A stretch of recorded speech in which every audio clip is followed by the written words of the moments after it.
ज़रून की शिकस्त के बाद इलेशा को लगा कि सब कुछ खत्म हो चुका है, मगर एक खौफनाक एहसास उसके दिल में बैठ चुका था, जैसे कोई उसे देख रहा हो। वो कबीर के साथ कदीम तहरीरों का जायजा ले रही थी जब अचानक चिराग की लो कांपने लगी और एक सर्द सी लहर कमरे में दौड़ गई। कबीर ने किताब का एक सफ़ा पलटा और अचानक इसकी आंखें हैरत से खल गईं।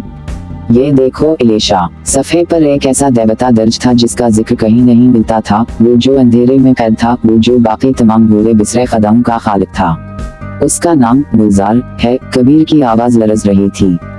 ये भूले बिसरे कदमों का मालिक था, मगर उसे इतना खतरनाक समझा गया कि दूसरे देवताओं ने उसे अंधेरे में कैद कर दिया। मगर अगर बाकी देवता वापस आ सकते हैं तो क्या गुलजार भी? इलेशा ने लरजती आवाज में कहा। अचानक खिड़की का शीशा जोर से चटका और सियाह धुएं की एक लहर अंदर दाखिल हुई। कबीर ने जल्दी से कदीम तहरीर के सफ़ात पलटने शुरू कर दिए। यहाँ लिखा है कि गुलजार को वापस लाने का वाहिद तरीका आखिरी दरवाजे को खोलना है, मगर ये दरवाजा कहाँ है? इलेशा ने अचानक ज़रून की दुनिया में देखे गए सराबों को याद किया। वह एक मकाम था जो हकीकत से बाहर महसूस होता था। हमें वापस जाना होगा, इस जगह जहां हकीकत और शराब के दरमियान सरहद खत्म हो जाती है।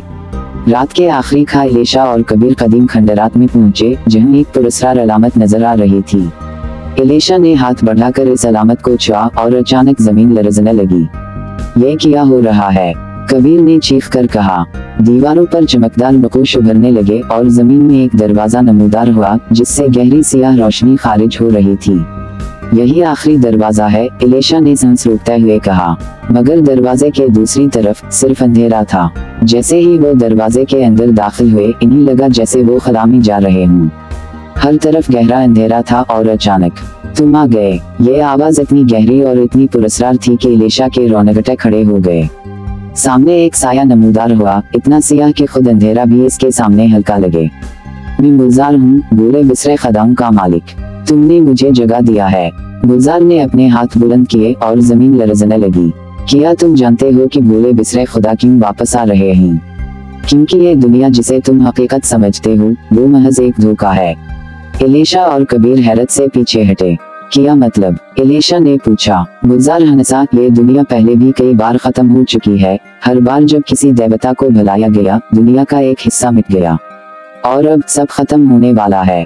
नहीं, मैं तुम्हें ऐसा नहीं करने दूंगी, इलेशा ने कहा। गुलजार ने हाथ बढ़ाया और अचानक इलेशा की आंखों के सामने दुनिया टूटने लगी। तुम हकीकत को रोक नहीं सकती इलेशा, तुम खुद इसका हिस्सा हो।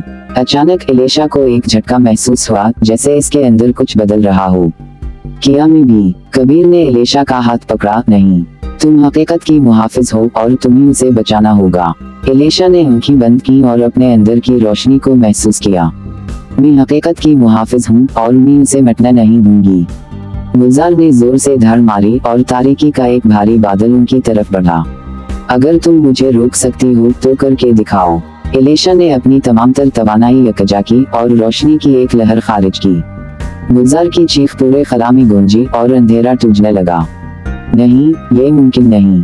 एक जोरदार धमाके के साथ सब कुछ रोशन हो गया और जब इलेशा ने दोबारा आंखें खोली, वो जमीन पर वापस थी। कबीर इसके साथ था और सब कुछ नॉर्मल लग रहा था। हम जीत गए? कबीर ने धीरे से पूछा।